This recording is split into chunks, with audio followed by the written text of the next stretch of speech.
Smith Kismet Fishing. So this is going to be one of 3 videos this week. Happy Memorial Day, by the way. So the first video today is going to be, remember about 2 months ago I asked you guys for ideas, or if anybody had created a rolling pegboard to pull up next to their boat. Well, 2 different guys hooked me up on this, and they are 2 of the coolest ideas. The first one's something that you can buy. The second one's something you can build. The build's a little bit cheaper if you have the skill set of friends who can do it. And I had friends that didn't know it that could do it. So those are both going to be really cool. I think there's something that all of us that have space for one are going to want once you see those. So, and one of them would even work in your tackle room, and it's way cool, so you don't have to get up and go to your tackle wall. You'll love it. So stay tuned. That'll be one. Video 2 this week will be part 2 of our, part 3, I believe, 2 or 3 of our conversation with Nick Peterson, the performance propeller manager at Mercury Racing. I know a lot of you guys are waiting on that. And then Friday, so that'll be Wednesday. Then on Friday, we will have the next part of our conversation with Rick Pierce of Bass Cat. So 3 really good videos this week. We got 2 drawings this week. I missed last week's drawing, so on Wednesday of this week, we'll do the drawing for everybody. Anybody that's gone to Spark Fishing and entered the drawing, we'll draw $250 for one of those. And then at the end of this video today, we're going to draw $250 for Spark Fishing members and or Spark Energy customers. So that drawing will be at the end of this video. So let's check out this idea, or these rod racks, or not rod racks, tackle systems, let's call them. I think you'll really enjoy this. Hey guys, so I asked several weeks ago for ideas. If you remember, my pegboards, which you can't see, but they're on the walls, and my building's a big building. It's 36 by 40. And I wanted something so that I could get my stuff in and out of the boat easy. And so Chris at Classic Fiberglass, I was up there doing something else. Come here, boo. And Chris said, hey, I got an idea for you. So this is a little setup. These are individual panels. It's got a triangular base, and I've just got them zip tied together, and these hangers go on them, and it's stable and it's on rollers. And I'm like, that's cool. And he actually gave me this piece. I bought the rest of them off of eBay, but you can even hang up your life jackets. Well, I like this a lot, but in the meantime, kind of unbeknownst to me, Chris, come here, Chris. So Chris had seen my video. So Chris reached out to me. Chris is the ag teacher at Diboll High School. Yes, sir. And show me what you built us. Well, I just had my kids throw something together, and we have a plasma machine, so we were able to cut your logo out and put on the bottom of it. But you told me how tall your boat was and everything when you sat in your boat, so we made it about that tall. And so we started at about 45 inches, which is right at the rub rail in the boat. So we got, I mean, literally sitting in the boat, we got double-sided pegboard. So what all did y'all do? So it's just all square tubing and some casters that I got at Lowe's, and we just used some metal we had at the shop and cut your logo out and put the pegboard on it, and it was a pretty simple project. They did it in less than 1 day. Boys knocked it out. They knocked it out. They did a good job on it. It looks great. So we'll show y'all the finished product, and Chris is going to text me tomorrow or this evening all the boys that did work on it. So I'll get all the boys' names are at the bottom of the screen. You're seeing them right there. All boys, no girls? All boys. Well, there's a couple of girls supervising. They did a little. Oh, okay, good. We had female. We need the supervisors' names in there too. I'll get them. So I'll definitely get them. And so, by the way, you guys can see. I'm trying. John's my camera guy right now. I'm hoping y'all can't see the barn. I hadn't been here in 2 months, and it is a train wreck. But I'm gonna spend all afternoon tomorrow out here sweeping, cleaning, and putting stuff up. And now I got a great place to put all my stuff. So, thank you, man. This is not a problem. This is really cool. Hope it works for you. Really cool. So. That's a great idea, and we'll just walk around and show you exactly how they did it. So you see we made the base, what's it, 2 feet on either side? It's 2.5, I think.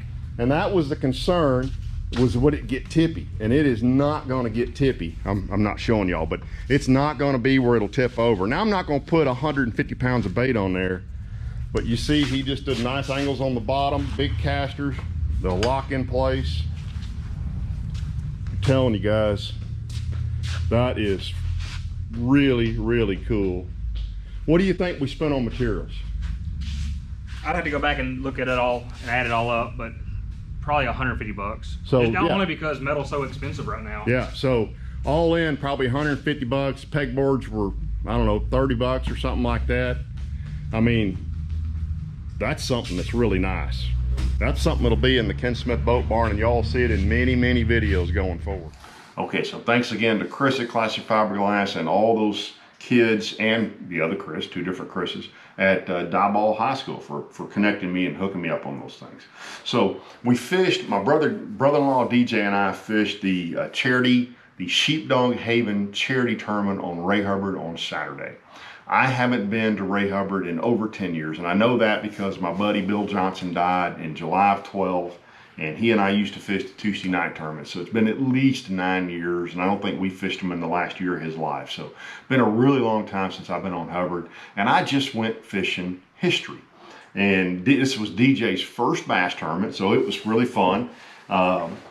And we were running to our first spot, and I saw something on the bank. And what I saw was this, and if you're this time of year when the shad spawn is going on, a lot of times a telltale sign of a shad spawn, besides seeing fish knocking bait around, is birds on the bank. So you're going to see right here, I'm just going to start this video and I'm going to comment on it as we go. So you see I pull up here throwing a little 6-cent square bill, and I think I'm actually hung up right off the bat. But what you see over my left shoulder right there, see down that bank, you see those white birds. Well, before I shut the boat down, there were about 25 of them. That's that little pocket. You can see Bass Pro Shops right there on the point. And the way and so by the way, that's the telltale. Now it's really hard to see in this video, but right against the bank, you can literally see little shad jumping on the bank. That is a shad spawn, and man, that is the equivalent to a buffet breakfast for bass. Now in this case, we didn't catch any largemouth up there. You're gonna see right here, what we did find was there were a bunch of sand bass in there feeding on them and pushing them up against the bank. You see DJ's got one hooked up right here real quick.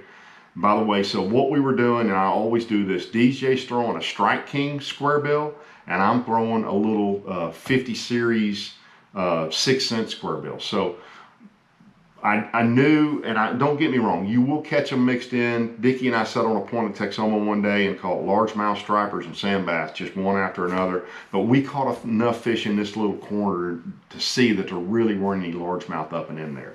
So we beat on them for just a few minutes, had a little bit of fun. I pitched a worm around a little bit. I pitched a spinnerbait around a little bit in there. But pretty quickly, we realized that that really wasn't going to happen for us. So I changed my mind. I went around the corner to the next spot I wanted to fish, and there was a boat sitting on it. So instead, we turned around and went back towards the dam to the marina down there. And the next thing I wanted to do was do a little bit of shallow flipping around some alligator grass. You see me catch this little fish here, but I also jumped a keeper off in there, and there was nothing I could do about it. I executed fine, but I did jump a keeper off in there, and then I got back out in the mouth of it, and I caught this little fish right here.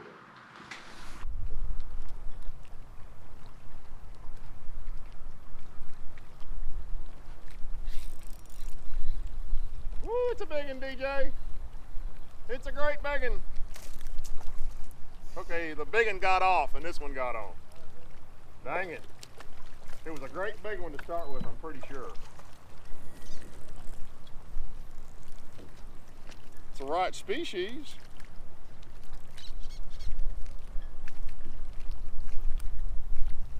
Wrong size. Woohoo! Ray Hubbard fish. So from there, as I like to do, I just sort of went deeper and deeper. So we cranked a bunch of rocks with those square bills, but all we were catching was sand bass and little bitty bass. And so my progression usually is shallow to deep. You can see it's a bluebird day here. And by the way, it's the same thing I do. Now, you guys know I'm a 6 cents guy, but I'm also a tournament guy. And when I went on the 6 cents team, I told them, I'm gonna throw what they're biting. So in this case, I had DJ throwing a 6 cents, excuse me, I had him throwing a Strike King 1.5 square bill. I'm throwing that 50 size 6 cents. When we moved out deeper, I tied him a Strike King 5XD on, and I picked up a Cloud 10. And I really like that Cloud 10 a lot. I caught a number of fish on it this day. I lost several fish on it, and I'll talk about that in a minute. But you see here, this was pretty interesting. I actually hung this bait up. I've seen this happen so many times. I hung that bait up. I kept popping it. As soon as it freed up, that fish loaded up on it. And I can't tell you how often I have that happen to me, but you saw that right there. I popped that bait, free started reeling, and that fish loaded up on it. And this was, I think, our first keeper of the day right there.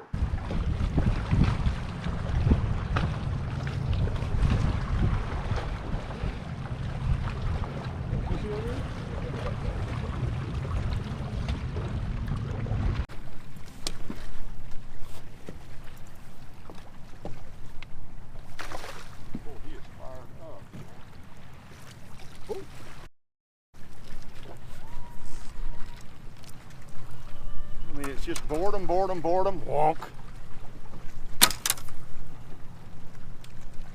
He was hooked on the outside of the face. He was just looking at it.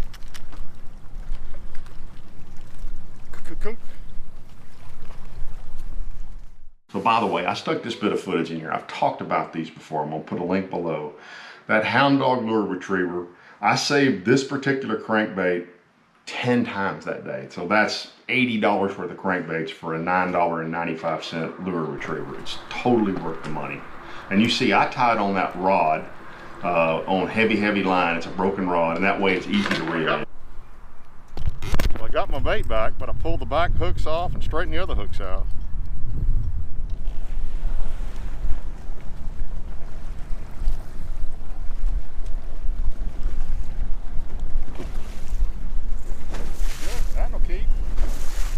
Pick this rod up and throw it for you.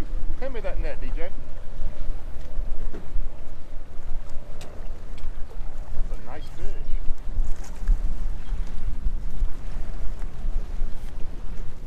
Bleep!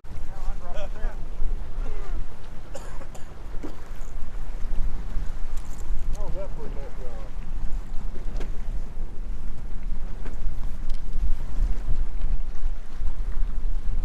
There's fish on this. That's 2 bites and 2 casts.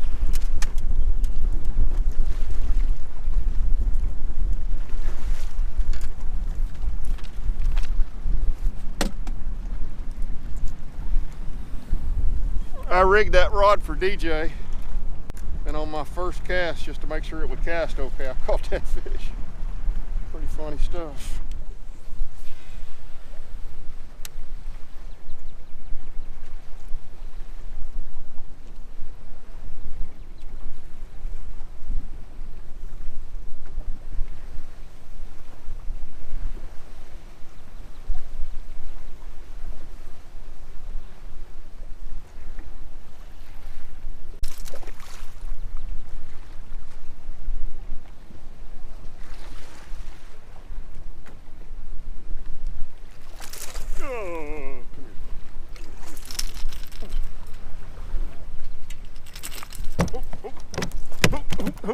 Do you there, Bill McDonald?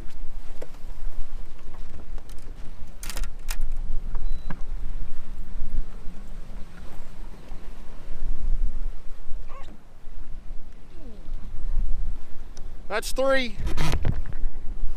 Slowly but surely.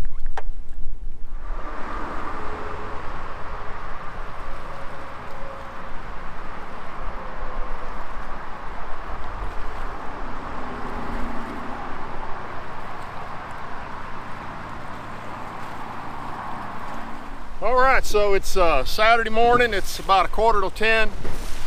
DJ and I have caught several little fish. We're just easing down the rocks. He's throwing a square bill. I'm throwing my little Cloud 10.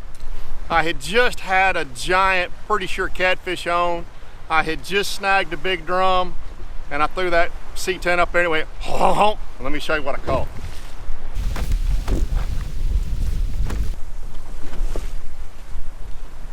That, boys and girls, is a giant. I hadn't weighed it, but that is a really, really long fish.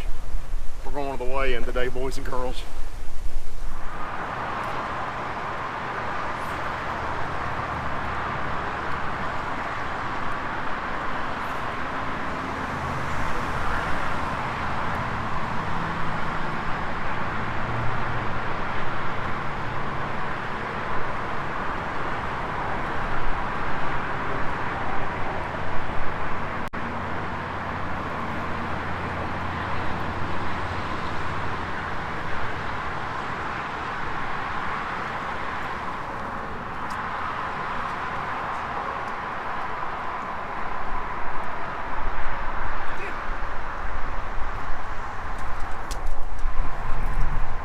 So that was pretty much our day. We had 4 fish. We had our 5th fish on. I had the fish on once flipping and 3 more times cranking, and DJ jumped a crankbait fish off. The fish you just saw me lose right there, I executed that fish perfectly. That fish bit. I pulled the fish by the boat. I saw it was hooked on the outside of the face with 1 hook. I didn't panic. I just tried to keep the fish down and walk to the back of the boat and get the net, and the fish pulled off. But I didn't execute perfectly, and here's why. And I'm bad about this. I didn't treat this tournament as a tournament. And what I mean by that is I didn't change my hook size. You guys know I do not like those EWG hooks on these things. That's what 6 Cent sells these baits with. It's what a lot of people sell them with. Rattle Trap, same way. And it's a great hook if the fish bites it and they're hooked in the mouth. But if they're slapping at it, which a lot of crankbait fish do, you need a 2, 3, or 4 sized round bend hook. I like, there's a ton of good ones out there. The only one I know that makes a 3 is that little Aaron Martin's finesse hook. But I was lazy and I didn't change those hooks out. We did not have the fish on to win this tournament. So we had 4 fish for 14.5 pounds, 1465 sticks on mine, but you know, a little bit less than 15 pounds. That fish I just lost right there was a 2.5 to 3.25 pound fish. I had 2 more heavy fish that pulled off. Actually, I lost 4 fish on a crankbait. 1 that jumped off, and DJ jumped a fish off. I suspect I would have caught most of those other fish had I been so dang lazy and changed the hooks out. I don't think we would have won. It took 19 to win, but we certainly could have got second with 1 more fish. So that's on me. That big fish, by the way, will be my 2nd submission this year to Share Lunker. It was just over 8 pounds. I can't win another $250 for the fish from Spark, and there's not $2,000 up for grabs at Ray Hubbard. But there are 8 other lakes that nobody's even weighed a fish on that an 8-pounder could win $250 plus potentially $2,000 at the end of the year. You can check out that video to find out more about that. What else do I want to talk about real quick? All right, guys, last couple things. 6 cents. There's a Memorial Day sale going on. Normally I ask you guys to use the code KEN10, but right now, MEM Day 15 will get you 15% off. So if you want to pick some of those crankbaits up, you can do it right now. 6 cents, 15% off. Classics coming up. I am definitely coming to the expo, so I hope to see some of you guys over there at the expo. I'm just going to be cruising around. I'm not working, just going over there having fun. And the last thing we need to do is we need to do a spark draw. Oops, we need to do a spark draw. So we're going to dig around in here. We're going to pull the name out. It's going to be that name. I went all the way to the bottom to pull that name out.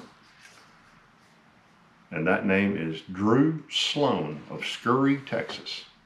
So Drew Sloan, congratulations. You are a $250 winner in the spark drawing this week. Here in a couple of weeks, be on the lookout for an envelope that says rewards on it. Remember to sign up for Spark Fishing to qualify for any of the 8 big bass tournaments or the Bass Champs money. All you got to do is go to sparkfishing.com. You can either become a Spark Energy customer, or you can sign up for the Spark Fishing affiliation program, $75 a year for you and your partner. It's a great deal. Hope you guys help support the people who are supporting us. So we'll see you guys on Wednesday with a video talking about, it'll be the next part of the Mercury Racing Propeller Series with Nick Peterson. And then on Friday, I'll be talking to Rick Pierce from Bass Cat Boats. So thanks for tuning in, and we'll see you guys. You know what? I forgot. There was one more thing I want to talk about. So happy Memorial Day. And you guys know every year I've said something on here, and normally I ask you guys to list your service below, and please feel free to do that again. But I was holding my son tonight, and I realized that there have been a lot of men and women who've sent their sons and daughters and brothers and sisters and aunts and uncles to war who didn't come home.